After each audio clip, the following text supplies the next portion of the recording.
Buenos días a todas, a todos y a todes. Gracias por saludar, gracias por conectarse con nosotros para esta actividad. Yo me llamo Alejandra, soy la gestora académica de Proyecto ENA. Proyecto ENA es un colectivo de investigación financiado por ANID.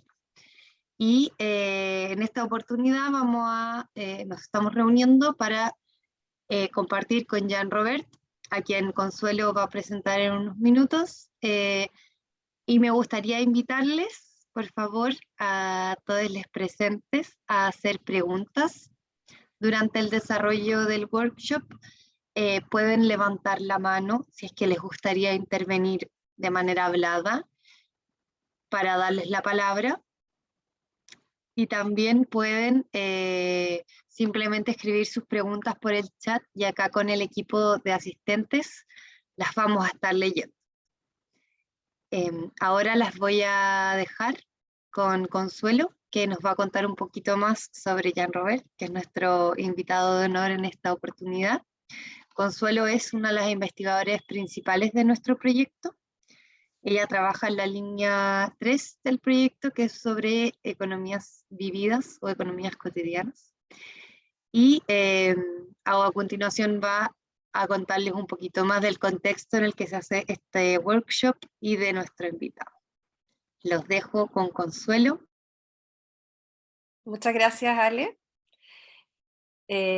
Bueno, este workshop y la charla que viene a continuación se realizan en el marco de la inauguración de la exposición de los trabajos ganadores del concurso de fotografía ciudadana Incertidumbre y Futuro, organizado por el proyecto Anillo ENA, Etnografías del Neoliberalismo y la Aspiración. Esa exposición se va a inaugurar mañana, y esta charla y workshop sirven como de preámbulo para en ese contexto, ¿ya? Entonces, bueno, en nombre del proyecto ENA, de su directora, que no pudo estar aquí hoy, Diana Espíritu Santo, quiero agradecer tremendamente a Jean Robert Dantou. Estoy muy contenta de tenerlo aquí hoy, y espero que esta sea la primera de muchas colaboraciones que podamos hacer en el futuro. Jean Robert es franco-chileno, es fotógrafo y cientista social, y él ha realizado estudios en la Escuela Louis Lumière y en la Escuela de Altos Estudios. Actualmente realiza su doctorado en Ciencia y Creación en la École Normale Supérieure de París, y por más de 10 años ha investigado de forma individual y colectiva las conexiones entre fotografía y ciencias sociales, con énfasis en la etnografía, indagando temas como salud mental, migración, dependencia, cuidado, y más recientemente los territorios rurales desindustrializados en Francia. Él tiene varias publicaciones con resultados de este trabajo de tantos años, y sobre lo que entonces él nos va a contar un poco más hoy día.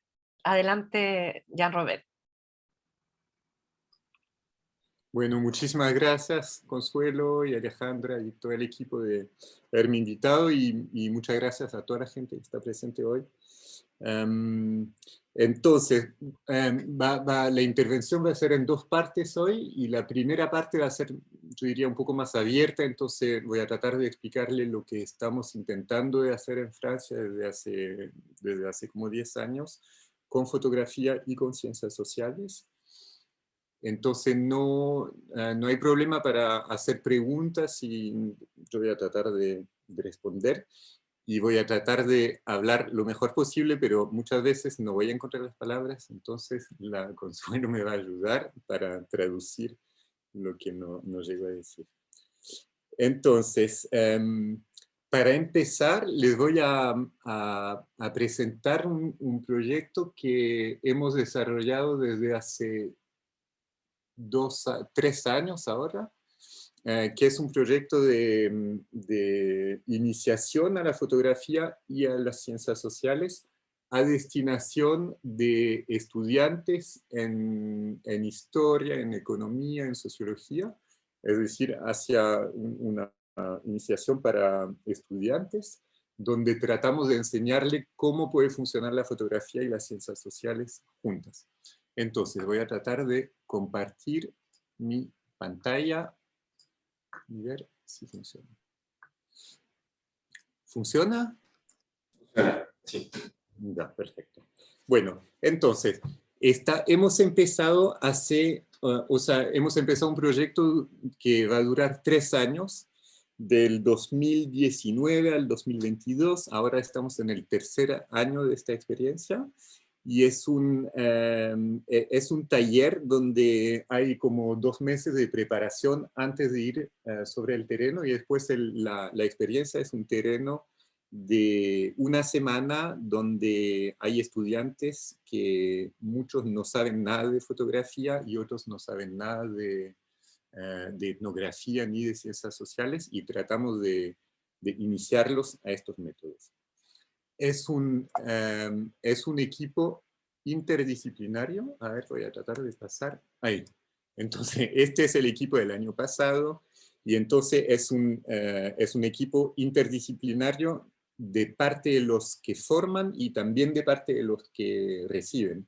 Es decir, que los que organizamos este taller somos geógrafos, sociólogos, economistas, fotógrafos y grafistas. Y los estudiantes, como les decía justo antes, vienen de historia, de economía, o sea, es bastante abierto, y esta abertura fabrica localmente algo muy rico, porque cada uno viene con sus maneras de pensar que vienen a enriquecer la experiencia. Entonces, el principio es que los estudiantes trabajan por 2 con temáticas que han preparado antes, y empiezan a hacer fotos en el día, y después de cada foto, entonces ahí, por ejemplo, es un grupo de 2 estudiantes que trabaja sobre los obreros. No dije nada de la ciudad. La ciudad se llama La Souterraine, y allá es donde desarrollamos este taller. Y entonces un grupo está trabajando sobre los obreros de una empresa que tuvo muchos problemas económicos en los 10 últimos años, y perdió la mitad. Es una empresa de más o menos 300 personas, y perdió la mitad de sus empleados, entonces ahora quedan 150. Entonces el grupo de estudiantes empezó a hacer entrevistas con los obreros y retratos para tratar de entender más que todo la dimensión territorial de este evento, es decir, entender dónde vivían los obreros que estuvieron licenciados, para medir el efecto de este problema económico sobre el territorio. Entonces, después que hay esta interacción de foto, aquí es la situación fotográfica que está en relación con la foto que vieron justo antes. Entonces, la primera cosa es que le pedimos a los estudiantes de hacer un trabajo de reflexividad, donde tienen que entender lo que pasó durante esta interacción de sesión de fotos. Es decir, que ellos, después de la interacción de foto, que dura una hora o 2 horas, pasan 2 horas a escribir para tratar de entender cuál es la imagen que la persona quiso dar de ella misma, pero también tienen que anotar los lugares donde la persona quiso ser fotografiada o no quiso ser fotografiada.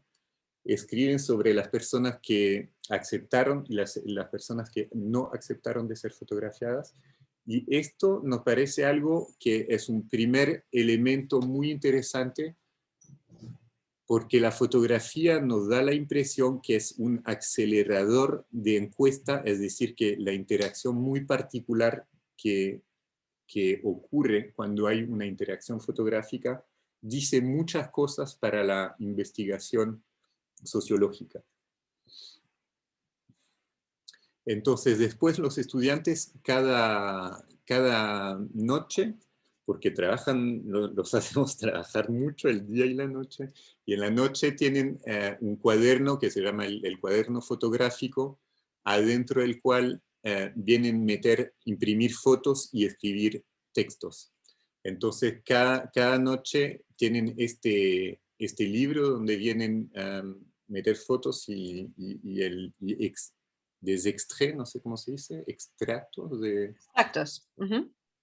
del diario cotidiano que y ahí entonces empiezan a tratar de concretizar hipótesis que van a desarrollar en el resto de la semana. A veces hay fotos solas y a veces son fotos con textos.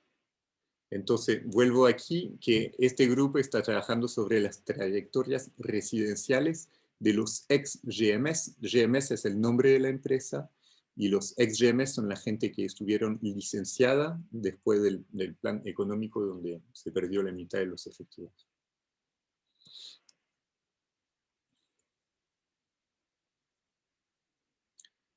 Y esto es un trabajo más sobre a la página de izquierda sobre las residencias de la gente. Y entonces hay otros grupos, este es un otro grupo que se llama Traces de Pas, que trabaja sobre un hogar donde llega gente bastante precarizada y tratan de entender cómo la inserción en la ciudad de la souterraine funciona o no funciona y tratan de entender si la gente se queda, o sea, gente que llega del exterior, si se queda en la ciudad o si vuelven a irse. Entonces, les muestro todo esto para empezar a desarrollar la idea que las fotografías pueden funcionar con texto y que es lo que estamos tratando de aprender a los estudiantes. Este es el último cuaderno que les presento, que tienen, o sea, no sé, un binomio de estudiantes, y este es un grupo que estuvo trabajando sobre... Es un grupo que estuvo trabajando con habitantes que se dicen les gens du voyage, gente del viaje, que están instalados alrededor de la ciudad de la Souterraine. Aprovecho de saludar a Paco Rapin, que veo que acaba de llegar y que es miembro del grupo de formadores en la Souterraine. Entonces, Paco, no sé si quieres decir una palabrita. A ver si... Sí, buenos días a todos. Sí, podría añadir, bueno, muy poco. Es que mi castellano es aún peor que el de Jean-Robert. Lo que podría añadir del punto de vista del sociólogo es que la cuestión de la relación fotográfica que presentó Jean-Robert permite muy bien de objetivar la relación de la encuesta en general a través de un dispositivo material que es muy eficaz. Y los encuestados son mucho más conscientes de lo que está en juego, en la interacción, y obviamente los estudiantes también. Entonces es un instrumento pedagógico y metodológico muy fuerte. Es muy interesante. Yo no soy fotógrafo, entonces descubrí el poder de la fotografía. Y además, que podría añadir, que es que la fotografía permite dar un informe muy didáctico a las personas encuestadas.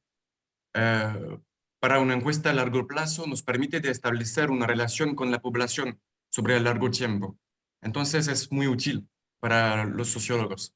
Bueno, hay muchos otros puntos en los que la interacción entre fotografía y sociología permite de cambiar de perspectiva y de extender el campo un poco.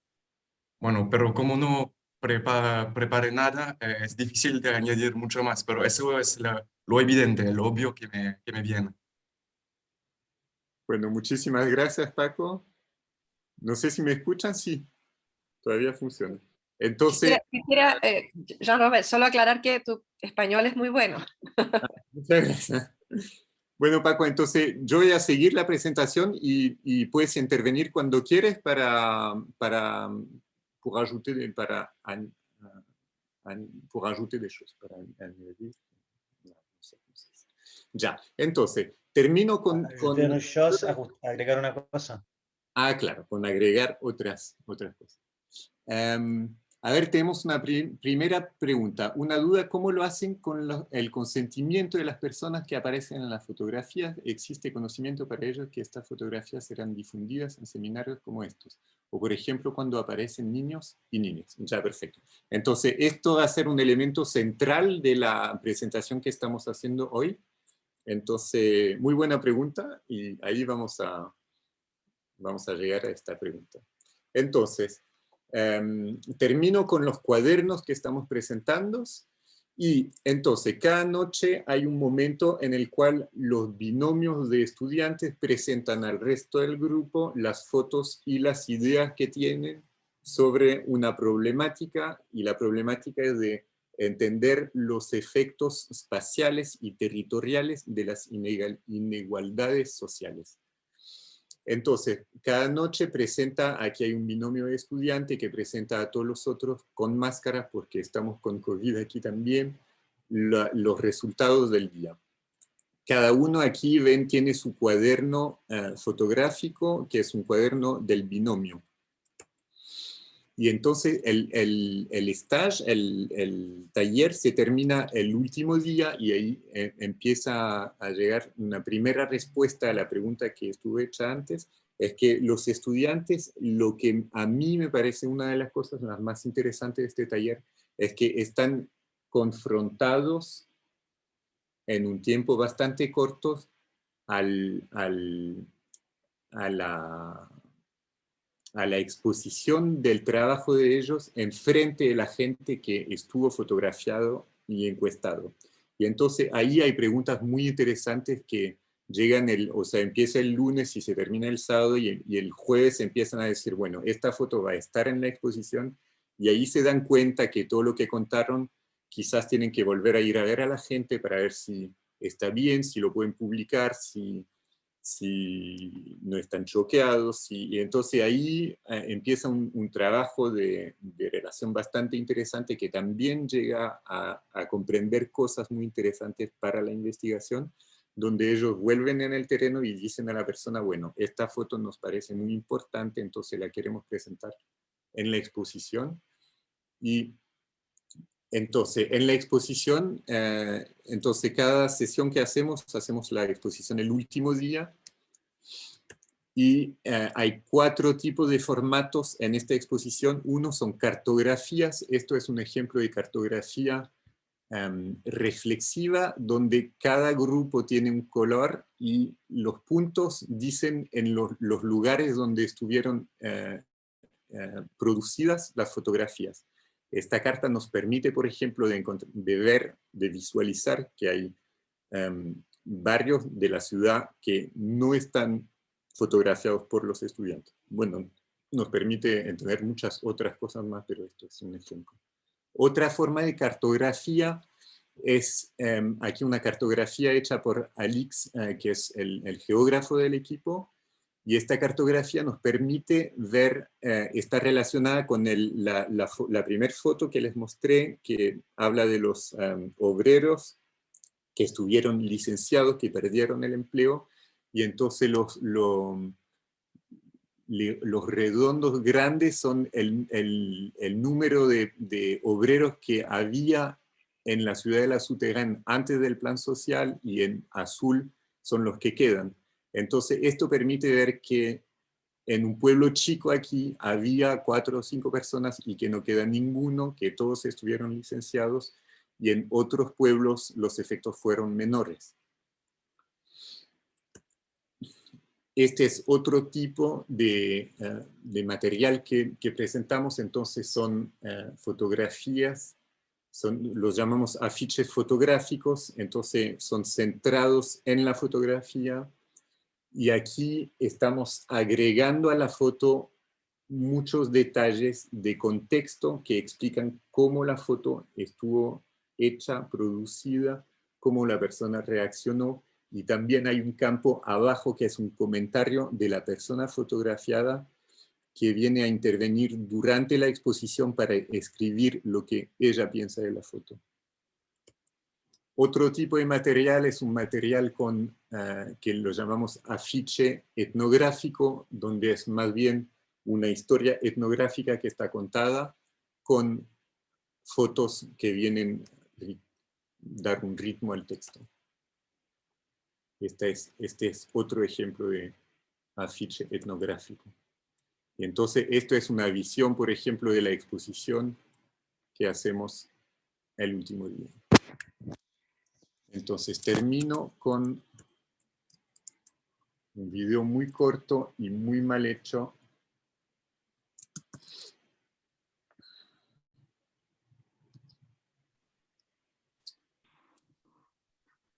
Ay, no termino con el video muy mal hecho porque no lo hace. Si me esperan un segundo.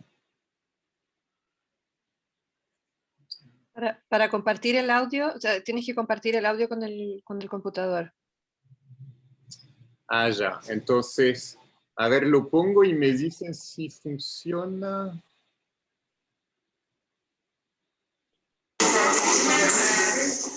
Sí. ¿Funciona o no?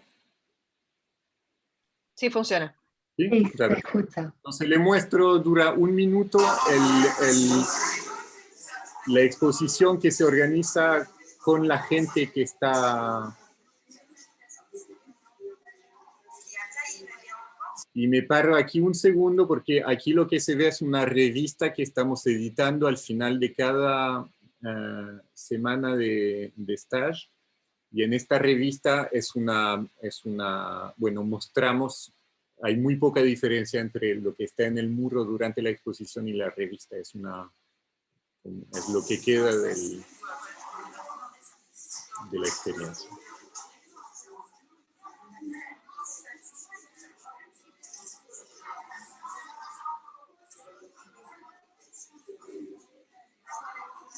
Perdona por la calidad nos arreglamos para las fotos, pero muy mal para el vídeo, hasta ahora.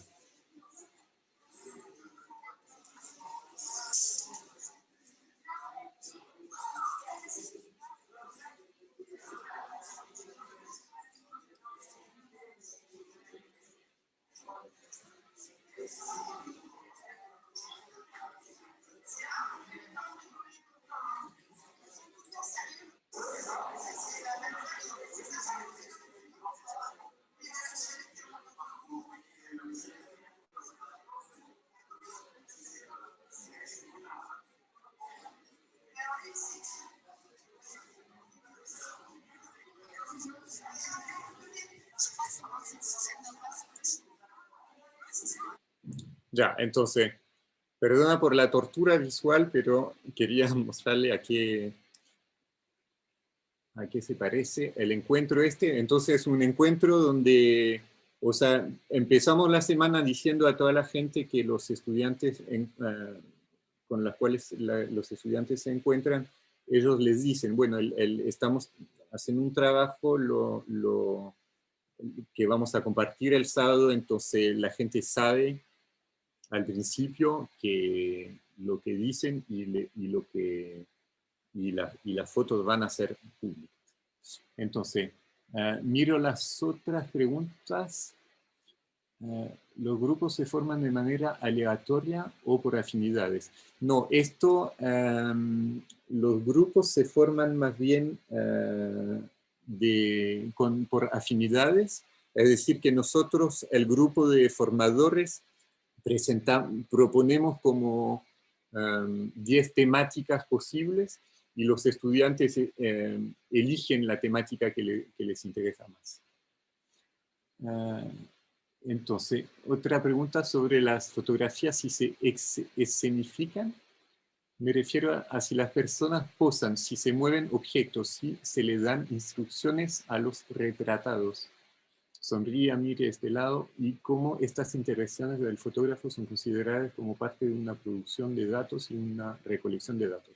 Entonces, esto es una pregunta muy importante, es decir, que nosotros no tenemos la idea que la fotografía es un medio transparente y que lo que se ve en la foto es la verdad. Entonces, lo que sí nos parece es que cuando el fotógrafo puede intervenir o no intervenir, puede decidir de pedir a la persona de sonreír o no, pero lo que sí para nosotros es muy importante es que los estudiantes guarden escrito toda la construcción de la fotografía. Y lo que yo trato de enseñar siempre es que aunque no tengan la idea de intervenir en una situación, el hecho mismo de estar en una situación con una cámara es una intervención muy fuerte en la situación, y entonces estamos tratando de aprenderle a objetivar el efecto de su presencia con una cámara en la situación que están observando. Hay una mano levantada, la Consuelo me parece. Consuelo, ¿quieres decir algo? Sí, quería, como sobre lo último que estaba diciendo, ya ver un poco la idea, entonces, como un énfasis en etnografiar el proceso de la fotografía, ¿no? O sea, como se trabaja, se adquiere como tú llamas, una autorreflexividad sobre ese proceso, ¿no? Sí, yo diría esto. No sé, Paco, si quieres intervenir. Sí, sí, podría decir más sobre la pregunta de los grupos, porque es verdad que dejamos a las parejas de elegir, em, pero intentamos de hacer una pareja con un estudiante en ciencias sociales y un estudiante en arte. Entonces hay como, bueno, intentamos de mantener un equilibrio. Y bueno, y lo siento por el principio de lo que decía antes. Claro que tu castellano es buenísimo, Robert, no pasa nada.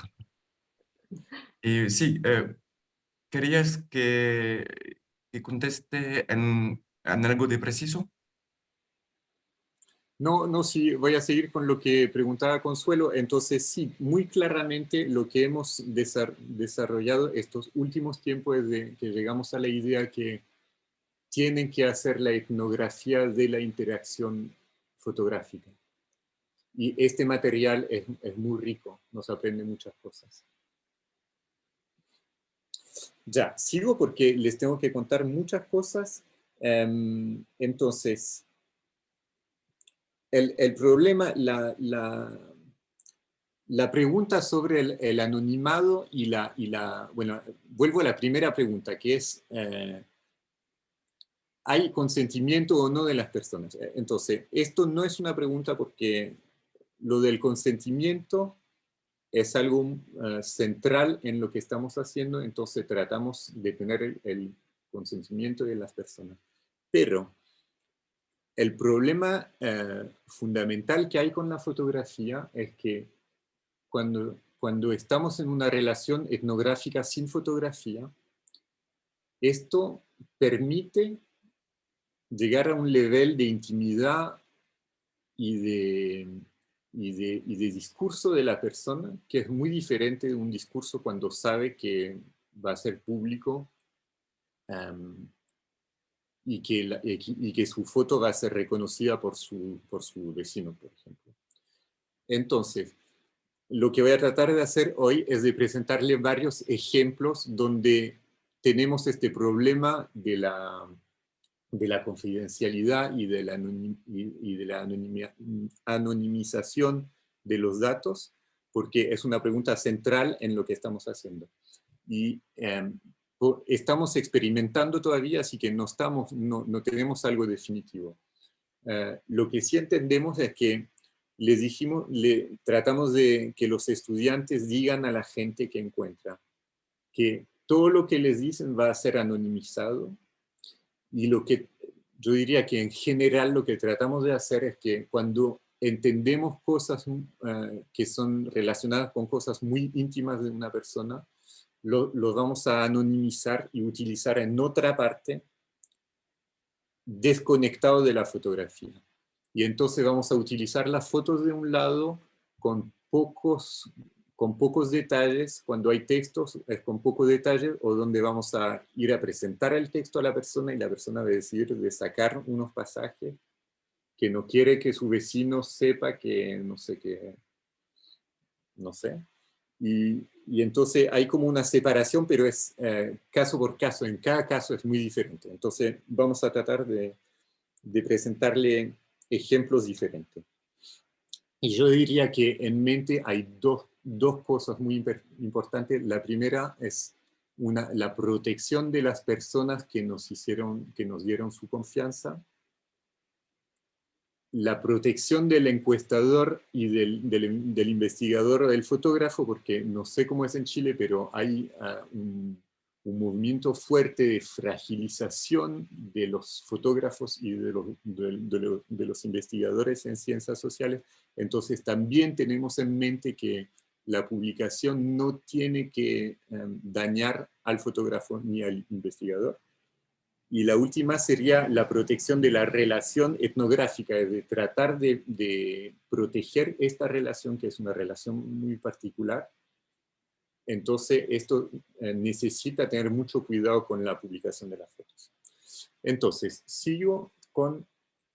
Hay una, antes de que sigas, Juan, hay una mano levantada. Valesca Morales tiene su mano levantada. Valesca, puedes desmutearte y hacer tu pregunta. Muchas gracias. Hola, buen día a todas, a todos. Muchas gracias por la presentación. Bueno, quizás me vas a responder esta pregunta más adelante, pero me pasa que yo tengo formación socióloga. Estoy trabajando mi tesis doctoral con fotoetnografía. Estoy en la primera etapa, primer año. Y me pregunto sobre qué método de análisis podría utilizar para analizar las fotografías y que estas no fueran una mera decoración de los escritos, sino que fuera material que pueda analizar, ¿no? Y llevarlo a Atlas TI, no sé, codificarlo. Entonces eso, a través de qué técnica de análisis de datos podría utilizar esta fotografía como insumo. Yo trato de responder y después te dejo, Paco, si quieres responder también, pero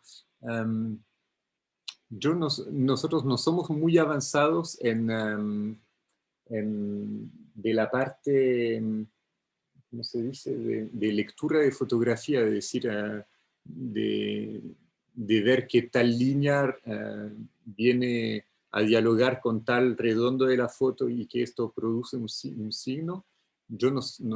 O sea, no somos muy avanzados en esto y nosotros mucho más utilizamos las fotos como reveladores de la relación etnográfica, pero con las personas. Es decir, que a nosotros nos aprenden mucho las fotos porque la gente, con la reacción de la gente. Es decir, que las utilizamos más bien como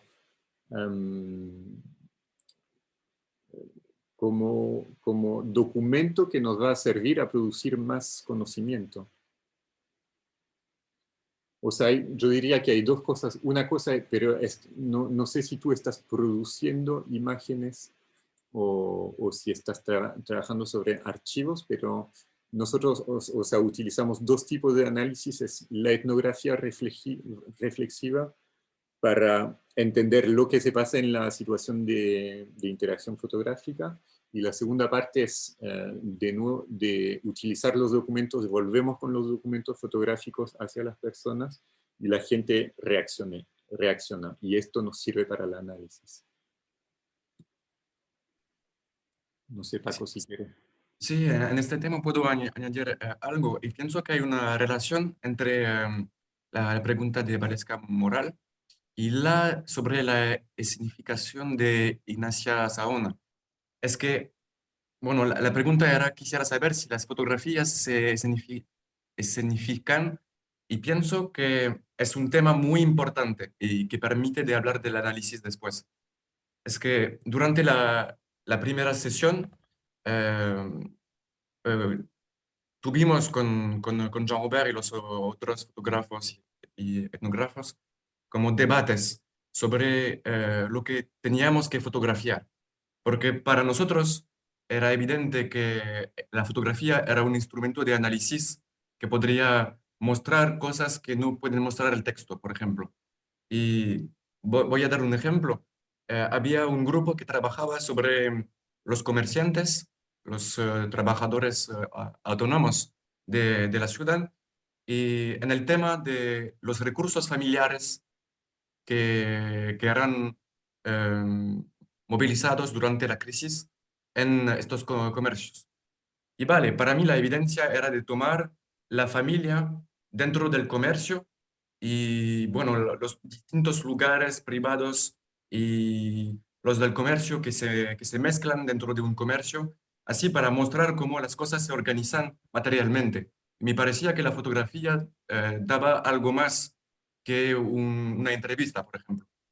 Y bueno, era un poco mi punto de vista. Y los fotógrafos tenían, Jean-Robert también, un punto de vista estético también, y una perspectiva de crear buenas fotografías de una cierta manera.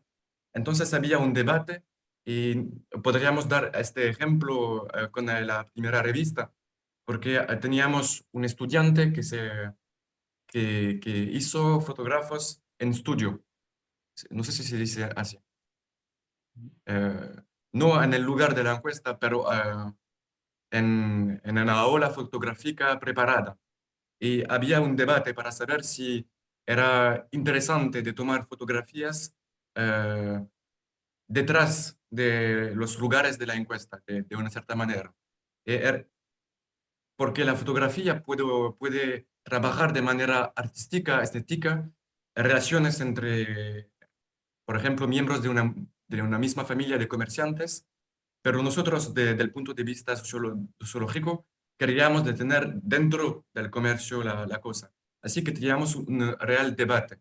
Y después, durante la segunda sesión, de mi punto de vista, las cosas se aclaran mucho, porque Jean-Robert propongo unas características para analizar al mínimo cada fotografía. Vale. No sé qué va a mostrar ahora. Estoy tratando de... Sí, de los comerciantes. sí, sí. Vale, entonces espero. Vas-y, vas-y, continúa. Vale, bueno, y durante la segunda sesión teníamos, no sé exactamente cómo traducirlo, planche photographique o páginas fotográficas en el Ajá. que bueno, la relación fotográfica, el lugar, la actividad de las personas, las características como la profesión, la plaza en la familia y todo eso era explicitada alrededor de la fotografía. Y bueno, puede mostrar las del grupo, de la familia de la Mercerie. Sí.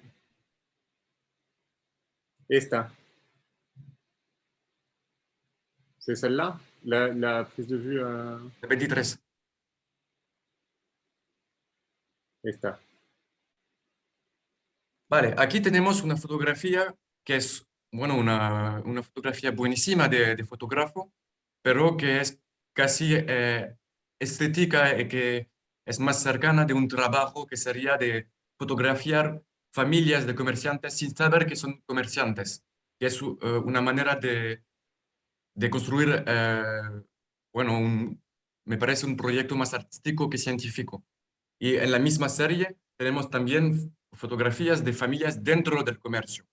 Y aquí hay, bueno, el debate, un campo de lucha entre fotografía y sociología que es muy interesante. Y durante la segunda sesión, aquí puede quizás mostrar una planche fotográfica con las características. Trabajamos sobre este punto y intentamos de codigar las fotografías, de tener características concretas que permiten de objetivar el momento de la fotografía, los individuos que fueron fotografiados, lo siento. Aquí tenemos un buen ejemplo. Tenemos aquí un trabajador, un autónomo inglés. Era un un trabajo sobre los artesanos en la ciudad y cómo el mercado de la construcción permite de entender los cambios demográficos también. Y tenemos aquí un autónomo en su casa. eh, bueno, detrás tenemos, bueno, lo que no se ve en la fotografía, lo hors-champ. Tenemos el comentario sobre la situación fotográfica por los estudiantes. Tenemos, bueno, la fecha, el lugar, las características de las personas. ¿Qué más? Sí, una cosa que es bastante importante también es el proceso de selección de la fotografía. Tratamos de hacerle entender que el hecho de elegir tal foto y no tal otra es algo también muy importante que dice algo de la postura del que observa, del investigador. Ay, perdón. Y también había una pregunta sobre bueno, había el genograma, no sé si, ¿cómo se dice Consuelo Sí, genograma está bien. Ah, sí, ya. Entonces sí, y, y quería responder también a la persona que pregunta cómo hacemos, de Diego, que pide cómo abordan a aquellas personas que no quieren ser fotografiadas. Son situaciones muy interesantes para nosotros y entonces tratamos de enseñarle a los estudiantes que una persona que no quiere ser fotografiada es tan importante como alguien que no quiere ser entrevistada, y entonces nosotros siempre decimos que una investigación se termina el día en el cual uno entiende por qué tal persona no quiso ser fotografiada, pero esto se demora mucho.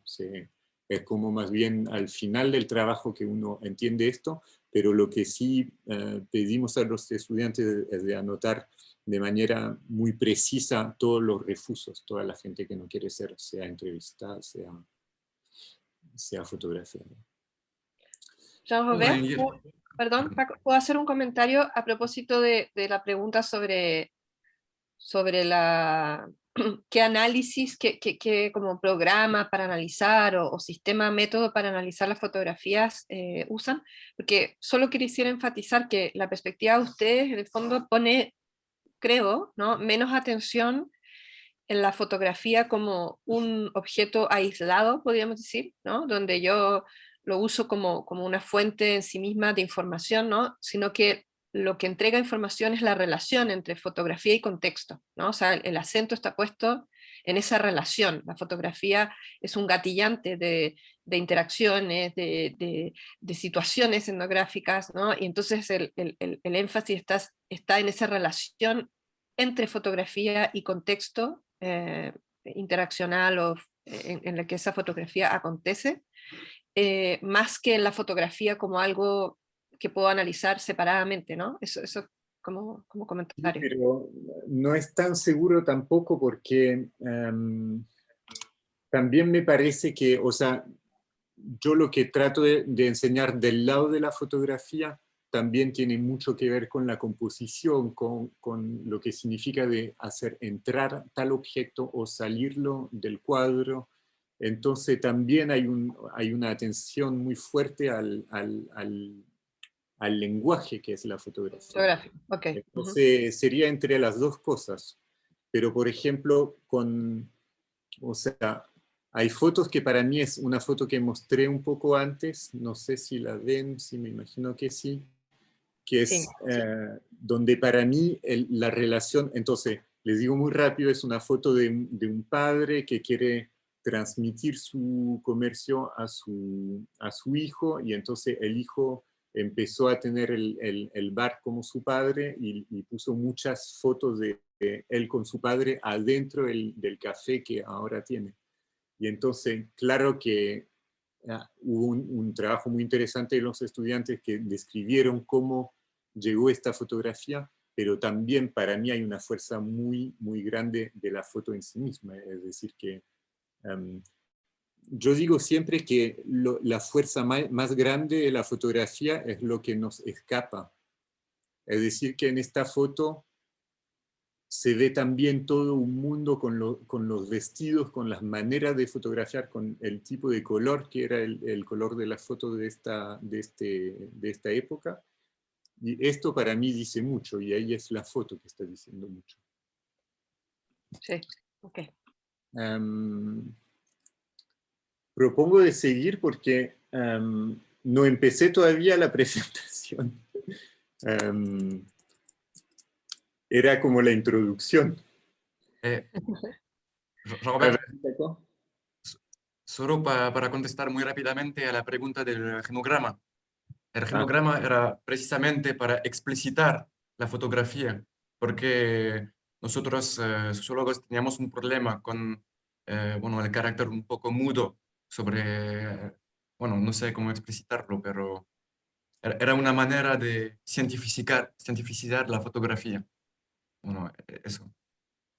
Gracias, Paco. Por eso tenía la mano arriba. No, básicamente que a veces es inevitable que objetos de arte se transforman en objetos de uso científico. Y al revés, objetos científicos se transforman en objetos de uso artístico, así que tampoco es tan extraño, al menos a mi entender. Bueno, muchas gracias. Entonces, no sé si ven bien el problema del anonimato. ¿Aparece? Sí. Aparece, sí. Sí, ya, perfecto. Sí, Entonces, perfecto. voy a tratar de centrar la presentación con ejemplos donde hubo problemas con el anonimato. Y empiezo con una primer foto, que es una foto que viene de mi terreno en una ciudad que se llama Tonnerre. Y entonces empecé este trabajo en el 2017 y ahora recién en el 2021 empecé a aceptar con la gente, porque tenía una aceptación de la gente con las cuales estoy haciendo la encuesta allá en la ciudad, de renunciar a anonimizar la ciudad en sí misma. Es que siempre pensamos en la anonimización para las personas, pero el problema que yo tenía ahora en Tonnerre no era un problema relacionado con personas, sino que con la ciudad en sí mismo. Y trato de explicar esto muy rápidamente, es que hay un movimiento en Francia donde el neoliberalismo se llegó hasta las instituciones públicas, es decir, que después de un tiempo de regulación del gobierno entre los territorios, es decir, después de un tiempo donde había planes de regulación territorial, desde hace por lo menos 20 años hay un sistema de concurrencia muy fuerte entre las ciudades, y esto se concretizó con la fotografía por una voluntad de cada ciudad de mostrar su cara la más linda.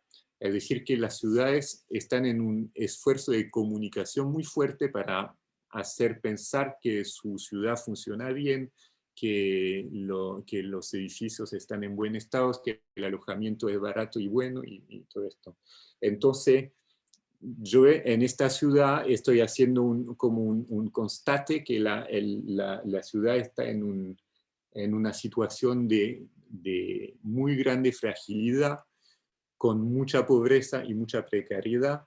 Y entonces para mí fue un problema bastante grande, porque salir de la idea de anonimizar la ciudad en sí mismo era una manera de agregar un problema más a la situación de la ciudad. Entonces, bueno, esto es una paréntesis para decir que la pregunta del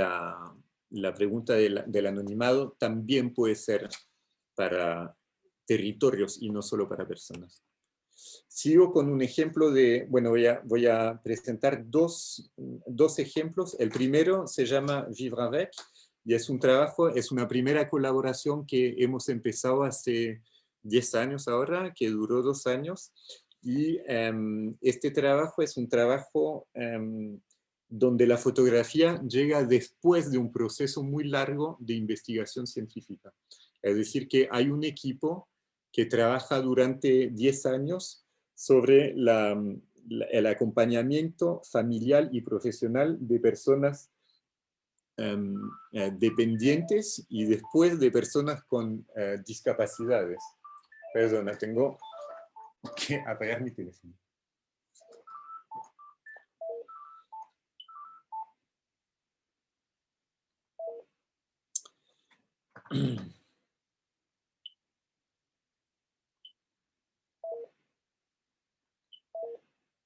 Bueno. Entonces, sí, en este momento la fotografía llega después de un proceso largo de investigación científica. Entonces hay un grupo de buscadores que está compuesto con sociólogos y con economistas, y que trata de entender cómo la sociedad responde en frente a una persona que solo no podría seguir viviendo. Entonces empiezan a trabajar sobre los cercanos, las familias, los profesionales, pero también los lugares donde estas personas viven, es decir, los hogares para personas de edad, las asociaciones, las colectividades territoriales, y tratan de entender quién interviene y cómo interviene. Entonces ahí hemos tomado decisiones fotográficas en un diálogo con los investigadores.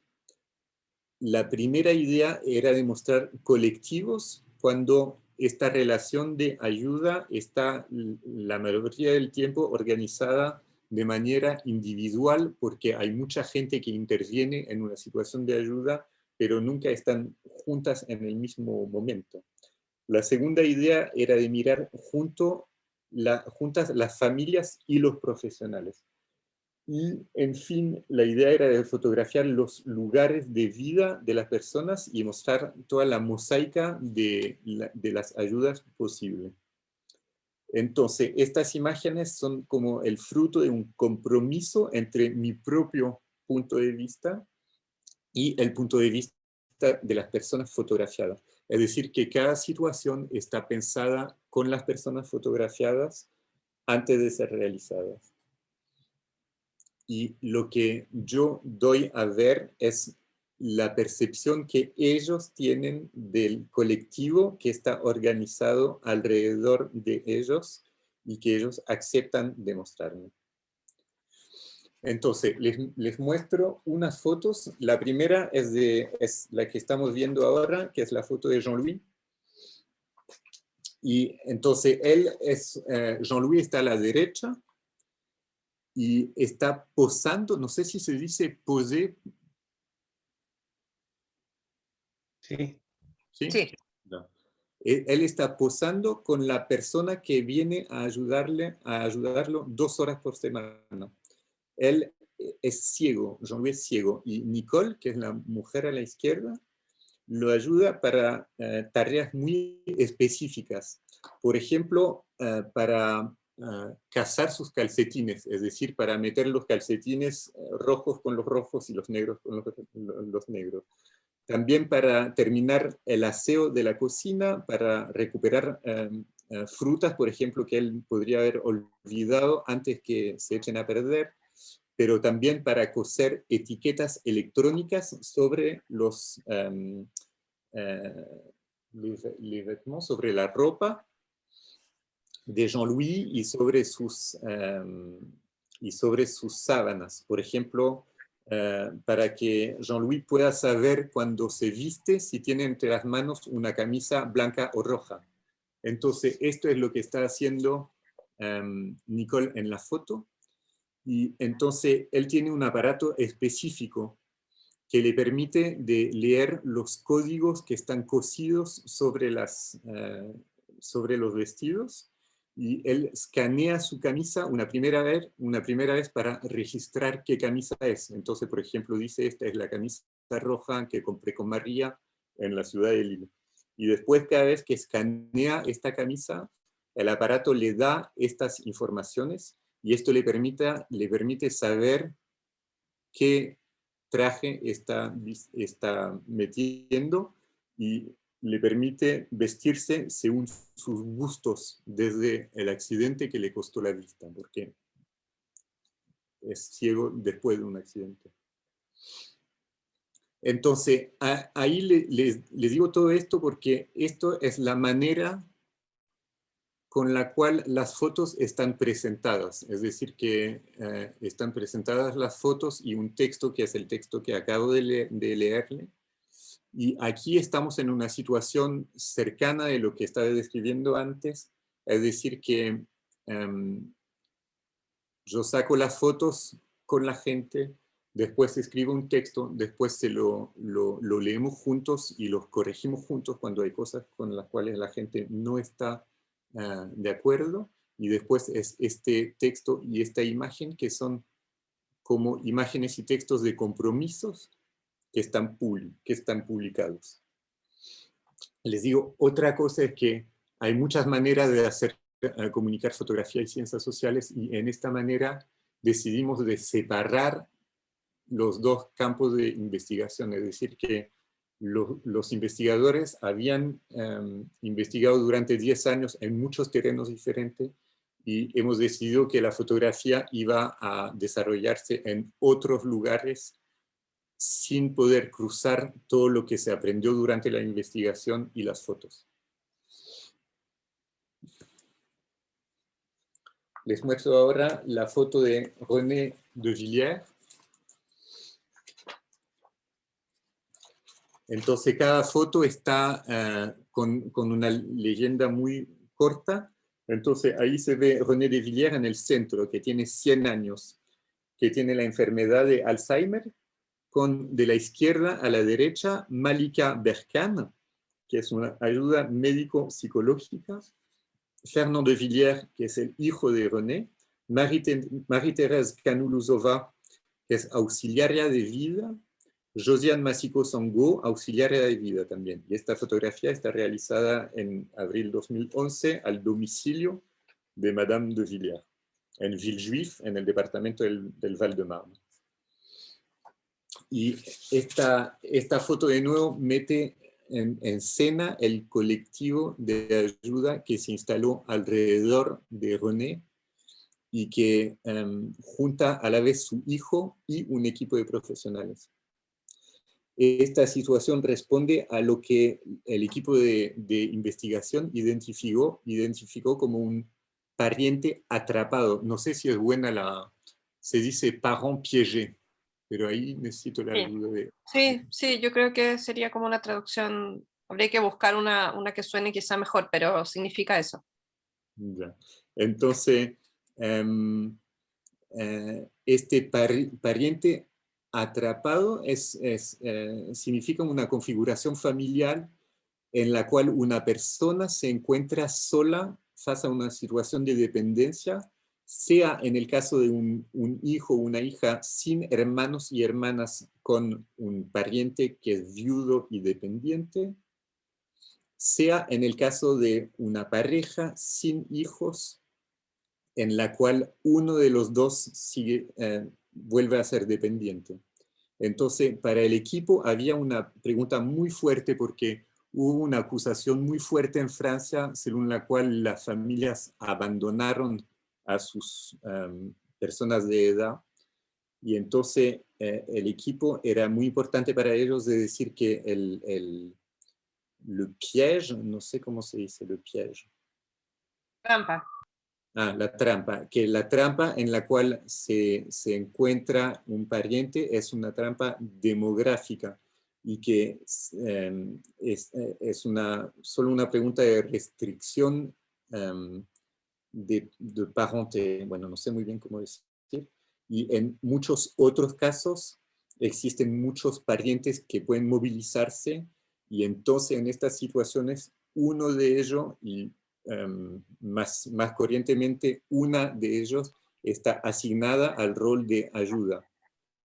Y entonces ahí el que va a ir a ayudar se encuentra con regularidades más clásicas de determinantes sociales, de ingresos, de disponibilidad y de género.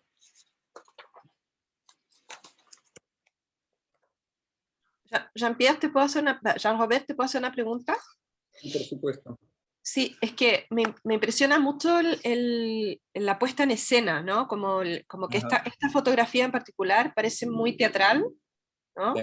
Entonces me pregunto, porque a mí me fascina el retrato y creo que tiene como mucho del retrato así clásico, ¿no? Como, y creo que están las personas, como tú dices, ¿no? Todo este conjunto de personas, pero también están los objetos y el escenario, ¿no? La escena es como una configuración donde los objetos, los dispositivos también tienen un lugar muy importante, y hay una escenificación de la acción también, porque a veces el retrato tiene esa cosa más fija, ¿no?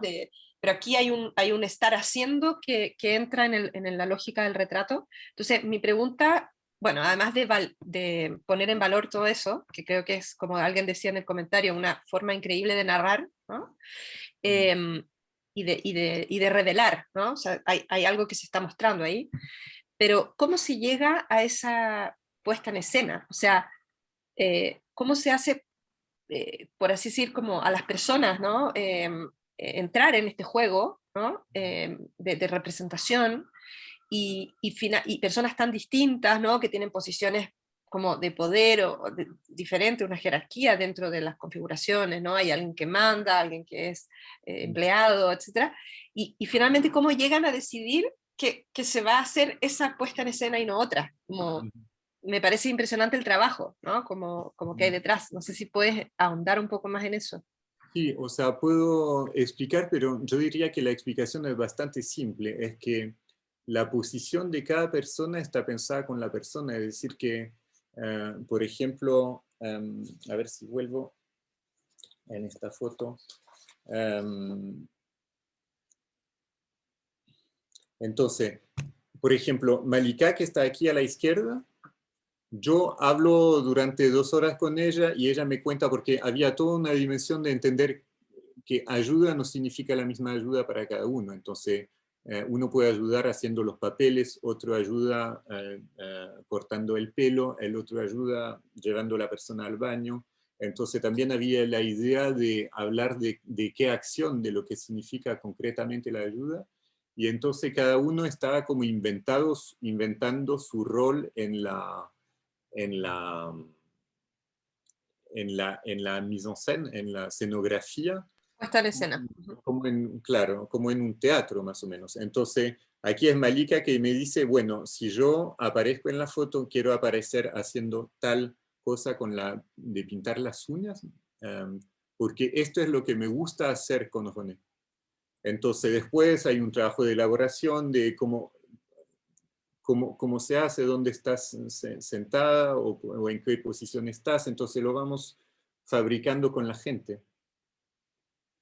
Y entonces, y para cada una es igual. Por ejemplo, aquí con Marie-Thérèse, que está arriba, ella lleva a René todos los días en bus. Entonces siempre tiene su mapa de bus porque a la René le gusta mucho esto. Entonces van en el bus y dan la vuelta 3 veces de la ciudad. Y entonces ella dijo, bueno, yo quiero aparecer con algo relacionado con el bus, entonces tenía su mapa y dijo, ya, yo me voy a meter acá, allá, en el fondo con el mapa. Entonces es como una coproducción. Exacto.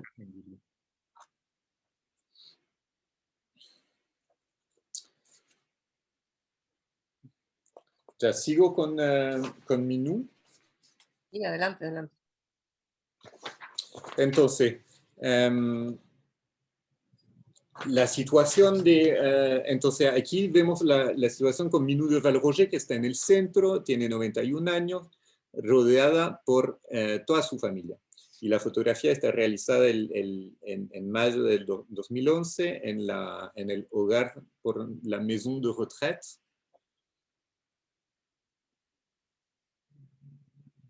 No sé cómo se dice. La casa el hogar de ancianos. El hogar de ancianos, claro. En el hogar de ancianos, La Providencia, en París. Entonces, la residencia esta está conceptualizada para que las personas de edad puedan vivir de manera bastante autónoma. Y esta fotografía me interesa por 2 cosas principales. Primero, porque mete en escena un colectivo que está a la frontera de la dependencia, y esto era bastante importante para el equipo de investigadores, pero también, es decir, que es una persona que no está totalmente dependiente, pero que vive en un hogar de ancianos, pero también porque muestra un colectivo muy importante donde no hay profesionales. Entonces, las personas que están reunidas por la foto son gente cercana, parientes, que rinden visita a Minou de Valroger cada día para discutir, para tomar noticias o para perpetuar el ritual de venir a compartir a un whisky con ella. Y para los niños, esta es una respuesta sobre los objetos también. la tradición siempre fue de recibir un Kinder Surprise, los que están aquí, los huevitos, cuando vienen a visitar a su abuela. Y entonces lo que era interesante ahí es que lo que nos decía Minou es que cuando uno bascula en la dependencia, siempre es una manera de ser no sé cómo decir. ¿Desposeído, quieres decir? Desposeído de la facultad de dar. Y entonces para ella era muy importante de guardar esta facultad de poder dar a los otros. Y entonces esto es lo que quiso mostrar en la foto. Y termino con una última foto que es con Axel de Monlot. Y él vive, entonces vemos a Axel que tiene 15 años en el centro, que tiene una miopatia de Duchenne de Boulogne, con de la izquierda a la derecha, Constantin de Monlot, que es su hermano, a la izquierda, Katie Botzenart, que es auxiliaria de vida, Céline Perrault, que es kinesiterapeuta, kinesióloga, con Beatriz de Monlot, su madre, Fabrice Bossot, el compañero de su madre, y Luc Galli, que es su padrino. Y la fotografía está realizada en febrero del 2012 en el domicilio de Axel.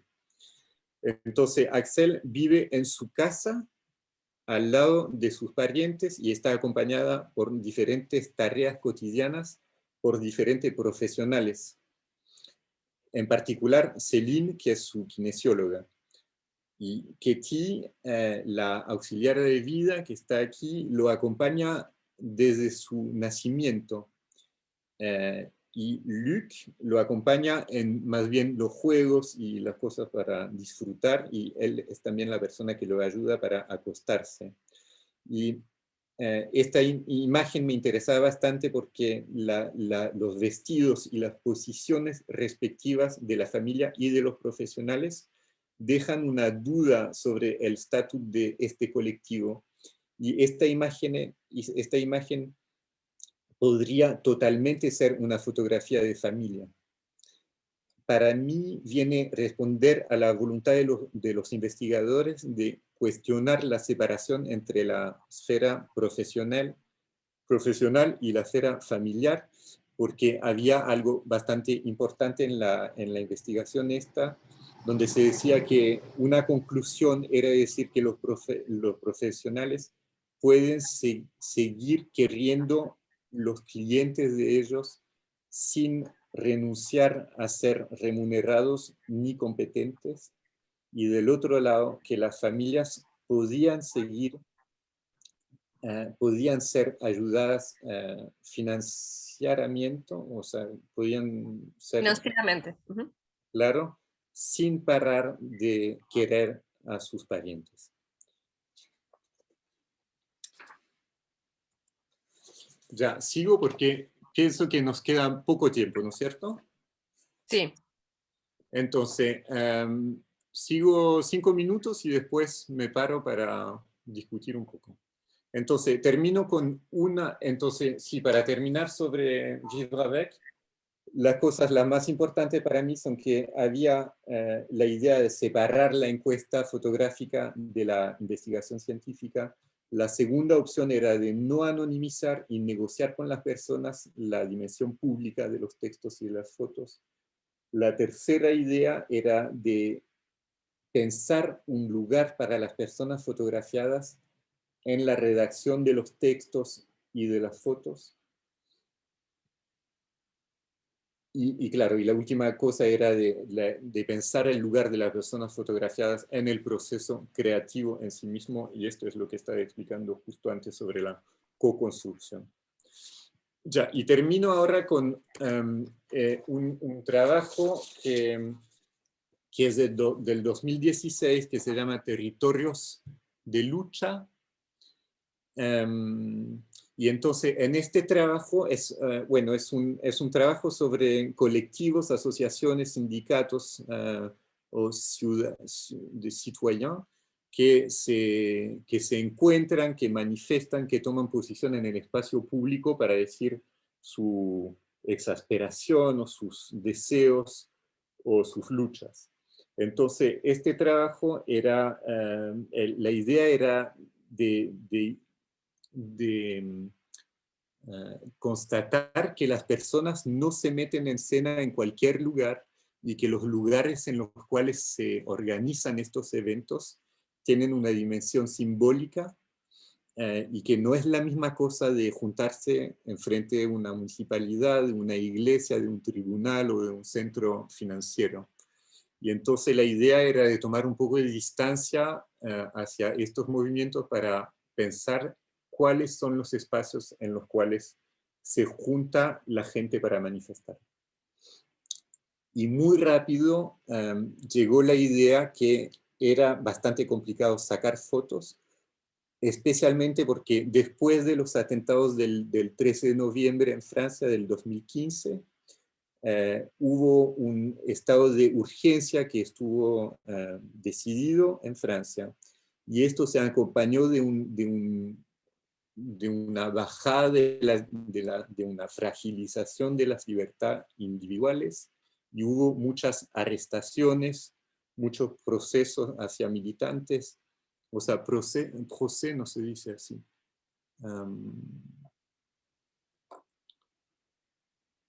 Juicio. Perdón, Jean Robert, que tuve que hacer algo. ¿Cuál era la pregunta? No, perdona, sí, es juicio. Que hubo muchos juicios, hubo mucha represión de los movimientos de lucha en Francia, y entonces yo me di cuenta cuando empecé este trabajo que había un desafío muy grande hacia la imagen. Entonces, por ejemplo, un estudiante que estuvo excluido administrativamente de su universidad porque había participado a un bloqueo, no quería que le saquen foto porque no quería ser más identificado y reconocido por la dirección de su universidad. En otro momento estaba con un refugiado que quería pedir el asilo en Inglaterra y no quería dejar detrás Huellas o como evidencias. No quería dejar huellas de su pasaje en Francia. Entonces, porque cuando uno está identificado en Francia, después está obligado a pedir el asilo aquí. Entonces, pasaron muchos eventos donde la gente venía a verme y me decía, yo no me pueden fotografiar, no es posible, y me explicaban. Otra vez es un liceano que vino a verme porque me dijo que no quería que sus padres vean que él estaba participando al bloqueo de su liceo. O último ejemplo, un trabajador que estaba en arrêt maladie, que estaba parado, había parado el trabajo por ser enfermo, no quería que conozca en una foto donde estaba ayudando a refugiados en un campo de refugiados. Entonces, todos estos ejemplos me llegaron así muchas veces, y llegué a la conclusión que podía ser interesante para este proyecto de anonimizar a toda la gente que estaba presente, porque había demasiados riesgos de identificación y de problemas para las personas. Entonces, empecé a hacer este trabajo y más que todo es que yo hago fotos con unas cámaras bastante especiales que tienen mucha definición, y me di cuenta después de haber seguido como 20, 30, 40 manifestaciones, que cuando estaba haciendo el trabajo adentro de las imágenes, es decir, en muy alta resolución, y cuando uno está haciendo el trabajo de postproducción para sacar, por ejemplo, el polvo sobre las fotos, me daba cuenta que en manifestaciones muy alejadas en el espacio, una en Bordeaux y otra en Lyon, veía muchas veces las mismas personas, y empecé a darme cuenta que estas fotos en resolución alta eran como un repertorio archivístico de identificación de las personas, de los militantes en Francia. Entonces les muestro unas fotos y después me paro. Entonces, toda una serie donde las personas están anonimizadas con pastillas que vienen a cubrir las caras. Entonces, la primera es un encuentro en solidaridad con un colectivo de refugiados en frente de la municipalidad de Bagnolet, en Seine-Saint-Denis, cerca de París, en enero del 2015.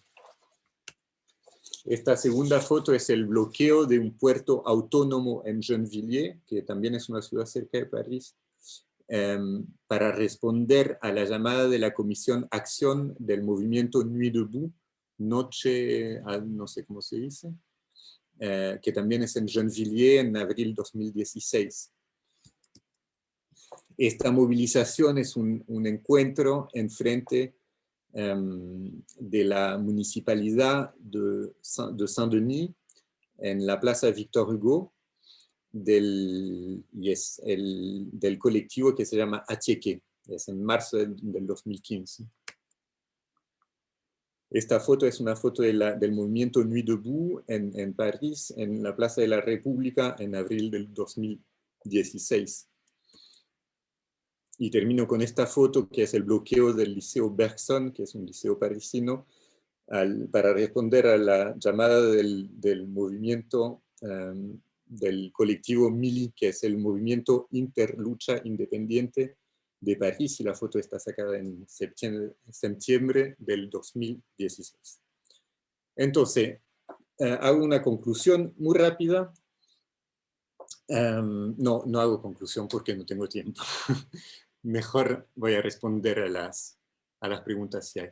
Es que quería hablarle de estamos desarrollando un programa informático que nos permite dar diferentes niveles de anonimización a cada información que tenemos, pero no tengo el tiempo de presentarlo. Perfecto. Muchísimas gracias, Jean-Robert, por todo lo que nos compartiste, estas distintas experiencias, cada una muy, muy particular. Y bueno, han ido surgiendo hartas preguntas. No sé si ahora para cerrar hacemos una última ronda de una o dos preguntas para... Sí, es que pienso que hay muchas preguntas a las cuales no respondí, pero... Claro, puede ser que hayan también preguntas que quedaron ahí abiertas. Me parece que, a ver, bueno, si después se puede compartir más material.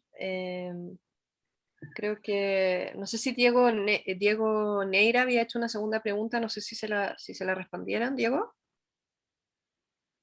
¿estás ahí? Hola, La sí, respondió. la respondió cuando respondía la otra. Ok, okay, perfecto. No sé si alguien quiere aprovechar para hacer una último comentario, pregunta.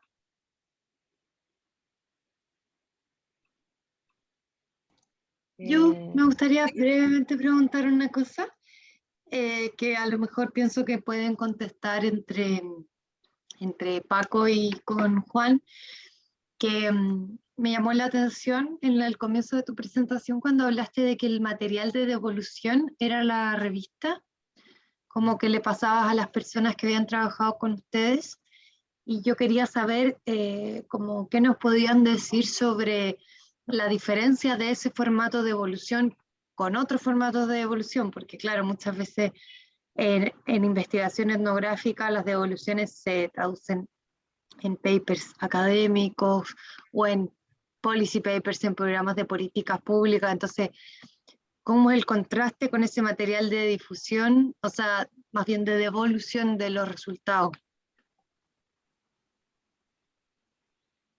Bueno, sí, esto es una pregunta muy, muy importante. No sé, Paco, si quieres responder, si estás todavía. No sé responder. Me parece que no. Quizás se nos fue el Paco. Ya. Entonces, Em, em, bueno, es que no, yo no sé muy bien cómo responder porque no sé si es que somos muy retrogradas. Porque, Retrógrada. o sea, a mí me parece que hay o sea, el papel en la semana de taller es muy importante porque cuando empiezan primero hay algo bastante interesante, es que los estudiantes estamos haciendo el taller en la École Normale Supérieure, donde los estudiantes son muy serios y muy académicos y todo, y de repente hay que imprimir una foto y cortarla, y ahí se ve que empieza a ser muy complicado, pero cómo cortar y cómo... Entonces, la materialidad de la cosa ya para mí es algo muy interesante de tocar, de meter en el muro, y después la revista, yo sigo pensando que es un objeto muy fácil para compartir. O sea, cuando volvemos en la ciudad con la revista, se la damos y la gente la lee es una revista bastante grande, entonces pueden estar 3 personas juntas mirándola. Entonces, esta cosa muy simple del formato es muy diferente de la pantalla del teléfono, donde uno está solo con esto. Entonces, no sé, para mí hay mucha riqueza en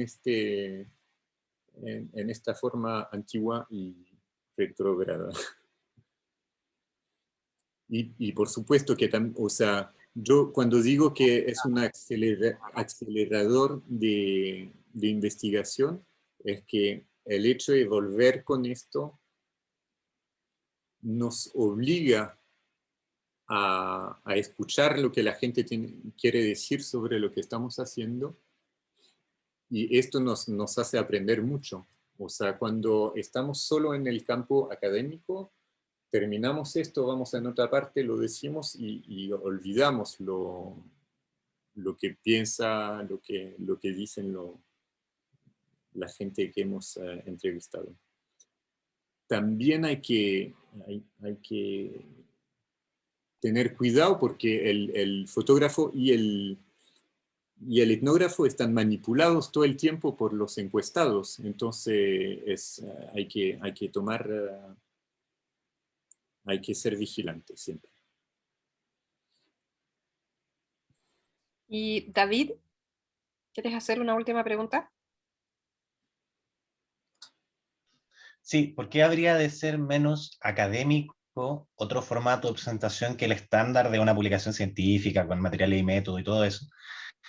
Quizás es menos formal, pero las formas de presentar más amables quizás acercan más a las personas que están lejos de la academia y les hace más accesible poder comprender lo que se está trabajando. Ese es el comentario. Y la pregunta para Jean-Robert, o para Paco que está en el chat y no puede escuchar, es respecto a si han pensado repetir este mismo trabajo con las mismas familias o en las mismas circunstancias en algún periodo futuro, así como una suerte de serie temporal. Esta es la familia del punto 0 y luego tenemos la familia del punto 1, la familia del punto 2, y como para absorber el análisis a través del tiempo, si ha habido algún cambio, y que las personas les cuenten sus experiencias entre periodos.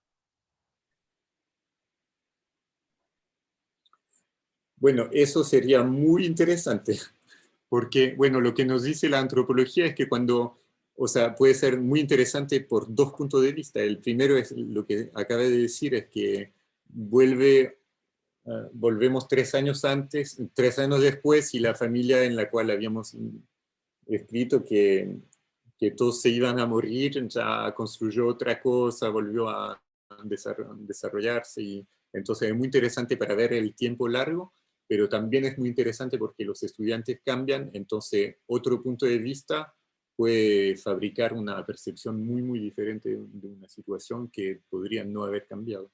Entonces sí, no hemos pensado en esto, pero sería una muy, muy buena idea, me parece muy buena idea. Bueno, creo que personalmente me quedo con unas ganas tremendas de tratar de organizar un stage, un taller como este, acá en Chile en algún momento. Ojalá que la pandemia y, bueno, y las circunstancias nos dejen hacerlo en el futuro, más cercano que lejano, espero. Y bueno, realmente muchas gracias a Jean-Robert, a Paco como colaborador de su presentación. Y vamos ahora a cerrar esta este primer workshop que fue muy participativo. Entonces también agradecer a todas las personas del público que dieron sus aportes, preguntas, comentarios. Fue muy rica la discusión. Y tenemos una segunda instancia que va a ser una charla, ¿no? Sobre, un poco más general, sobre la en relación entre ciencias sociales y fotografía y sus problemas y sus posibilidades, ¿no?